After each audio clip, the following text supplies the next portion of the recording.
Dans la matinée du 11 septembre 2001, 19 hommes armés de cutters, dirigés par un homme sous dialyse depuis une caverne forteresse de l'autre côté du monde en utilisant un téléphone satellite et un PC portable, ont réalisé la pénétration la plus sophistiquée de l'espace aérien le plus protégé au monde. S'emparant des passagers et des pilotes, tous d'anciens pilotes de chasse, de 4 vols commerciaux qu'ils détournèrent de leur route pendant plus d'1 heure, sans jamais avoir été inquiétés par un seul chasseur d'interception. Ces 19 pirates, religieux fondamentalistes dévots qui aimaient boire de l'alcool, sniffer de la cocaïne et vivaient avec des stripteaseuses, ont réussi à abattre 3 immeubles à l'aide de 2 avions à New York. Cependant qu'à Washington, un homme incapable de piloter un monomoteur Cessna a été capable avec un 757 de faire une boucle en descente de 2400 mètres à 270 degrés pour arriver en parfait azimuth et percuter le Pentagone au niveau du bureau des analystes du budget ou des employés du ministère enquêtaient sur le mystère des 2300 milliards de dollars que Donald Rumsfeld, secrétaire d'État, avait annoncé manquant des coffres du Pentagone dans une conférence de presse tenue le jour précédent, le 10 septembre 2001. Par chance, les médias ont su qu'il avait fait en quelques minutes. Osama bin Laden. Et les grands pontes en quelques heures. Osama bin Laden. Les officiels dans la journée. Terrorists who committed these acts and those who harbored them.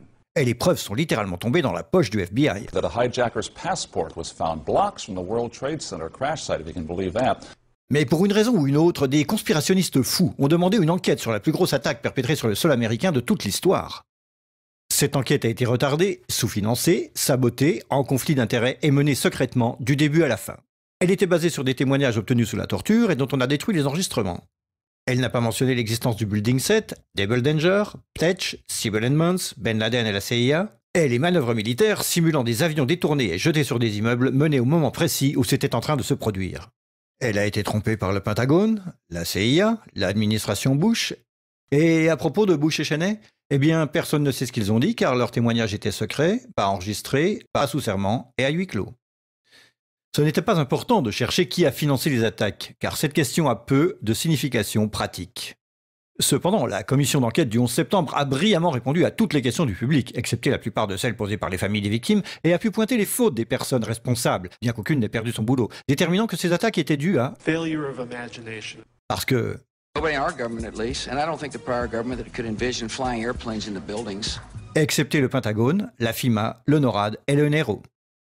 La DIA a détruit 2,5 téraoctets de données sur Double Danger, mais c'est ok car ce n'était probablement pas important. La SEC a détruit les données sur l'enquête concernant les délits d'initiés avant les attaques.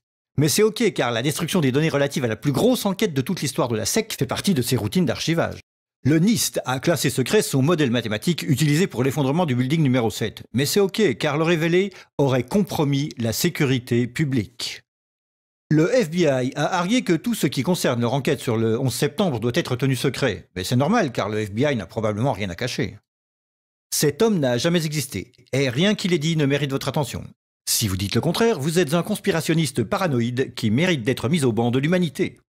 Comme lui, et elle et lui. Ben Laden a vécu dans une grotte forteresse des montagnes d'Afghanistan, mais il a pu s'échapper. Puis il s'est caché à Tora Bora, mais il a pu s'échapper. Puis il a vécu 10 années à Abbottabad, mettant en échec le réseau d'espionnage le plus efficace et le plus sophistiqué du monde et de l'histoire, tout en publiant vidéo sur vidéo en totale impunité, rajeunissant au gré des vidéos réalisées, avant d'être capturé par un vaillant commando de Navy SEAL dans une opération non filmée, durant laquelle il n'a pas résisté ou peut-être utilisé sa femme comme bouclier humain, et pendant laquelle ces as des forces spéciales ont paniqué et tué cet homme désarmé, censé être la meilleure source d'information de la planète concernant le terrorisme. Puis ils l'ont jeté dans l'océan avant d'en parler à quiconque. Puis 2 douzaines de membres de ce commando ont péri dans un crash d'hélicoptère en Afghanistan. Ceci est l'histoire du 11 septembre, comme elle vous est rapportée par les médias qui vous ont dit la pure vérité sur... Et... They took the babies out of the incubators. Et... Mobile production facilities. Et... The rescue of Jessica Lynch. Si vous avez un doute sur cette histoire, vous êtes une chure de rat, un paranoïaque, un cinglé, vous détestez les chiens et les enfants et vous serez conspué par le monde entier. Si vous aimez votre pays et la liberté, la joie, les arcs-en-ciel, le rock, les chiots, les tartes aux pommes et votre grand-mère, alors vous n'émettrez jamais le moindre doute sur aucune des parties de cette histoire, à personne, jamais. C'était une annonce publique sponsorisée par les amis du FBI, de la CIA, NSA, DIA, SEC, MSM, Maison Blanche, NIST et de la Commission sur le 11 septembre.